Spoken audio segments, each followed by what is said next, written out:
सोलापूरच्या खासदार प्रणिती शिंदे यांनी पंतप्रधान नरेंद्र मोदींवर टीका केली आहे। पंतप्रधान देशाला वाचवू शकत नाहीयेत, उलट बिघडवतायत असं टीकास्त्र प्रणिती शिंदेंनी डागलंय। माझ्या देशाला आणि माझ्या मातृभूमीला वाचवा, हे तुमच्याच हातात आहे असं प्रणिती शिंदेंनी नागरिकांना आवाहन केलंय।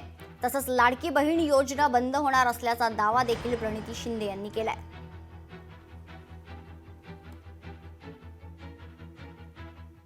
प्लीज माझ्या देशाला वाचवा, माझ्या देशाला, माझ्या मातृभूमीला तुमच्याच हातात आहे। कोणता पंतप्रधान वाचू शकणार नाही, उलट तेच बिघडवताय। म्हणून तुम्हारे हवाले वतन असं सगळं काही तुमच्या हातात आहे। महागाई वाढली आहे, जीएसटी वाढली, पाणी नाहीये सोलापुरात, पगारी मिळत नाहीये, घाण पाणी सगळीकडे, आणि हे ना फक्त घोषणाबाजी सुटते। जेव्हा काँग्रेस होती तेव्हा तुम्हाला पेन्शन मिळत होतं, काँग्रेस होती तेव्हा सिलेंडर फक्त 800 रुपये।